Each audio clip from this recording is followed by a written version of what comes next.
Hey everyone, that was my take on Cliffs of Dover by Eric Johnson, coming in at number 17 on Guitar World Magazine's Top 100 Solos of All Time.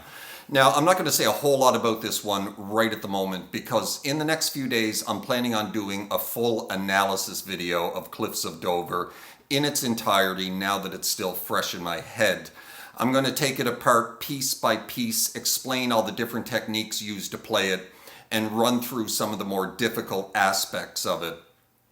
It's not easy.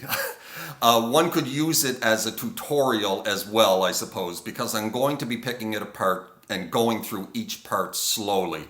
So if this is something that may interest you, keep an eye out for it. I should have it up by the end of next week. I've got other videos that I need to get done as well. A couple of part twos to videos I've already done a few weeks ago that I've been slacking on, I suppose. So I need to get those done. Part 2 of my tutorial for Jimi Hendrix's Machine Gun. Part 2 of my introduction to rock and metal soloing. But for now, on to a few brief words about CLIFFS of Dover. There's a damn good reason why CLIFFS of Dover is considered one of the most difficult guitar instrumentals ever recorded. And the reason is quite simple, actually. It's really bloody hard to play. I had learned this about 2 years ago, shortly after I started playing guitar again, and it took me about 3 months of solid practice to get it down. When I sat down to relearn it about a week and a half ago, it turned out that I had forgotten almost all of it. It came back pretty quickly, though, once I dug into it. It was all still back there in the gray matter, I guess. So about a week to relearn and practice it to a point that I was happy with. That said, the first time I played it on my shred machine and my favorite guitar, this Jackson, nice jumbo frets and flat neck and super low action. The last guitar that I would reach for when I'm looking to do some shredding, it would be this guy. Radius fretboard and normal frets and fairly high action. But hey, it's Eric Johnson. He's a Strat guy, one of the few Strat shredders, Malmsteen being the only other one that really comes to mind. Now, when one thinks of shredders, one usually thinks of hard rock and metal players, of which Eric Johnson is obviously and most definitely not.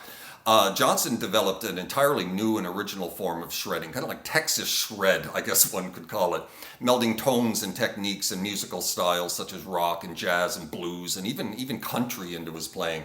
An extremely unique guitar player when he first burst on the scene, and we all know how difficult it is to develop something new when it comes to guitar stylings. And he also had a tone that was all his own. Live, Johnson always played CLIFFS of Dover on his trusty Stratocaster, but he actually recorded it with a Gibson ES335. Interesting, there is actually some Strat on the recording, but it's mostly a Gibson. I found it a bitch to play on the Strat, much easier on my shred guitar, easy being a relative term here, obviously. She ain't easy, that's for sure. I had a few flubs here and there, but overall I'm pretty happy with it. A few bum notes. During the solo I got ahead of myself at one point and rushed it a bit.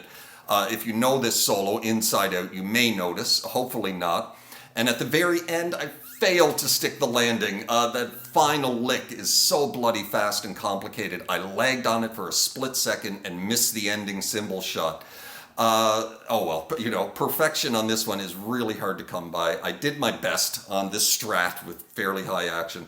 So that's it for today's chat. Hope you like that one. Like I said, give me a few days and I'll have my full analysis and tutorial up on this one, hopefully.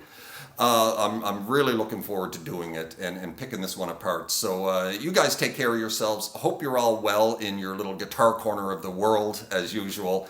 And we'll see you next time. Ciao.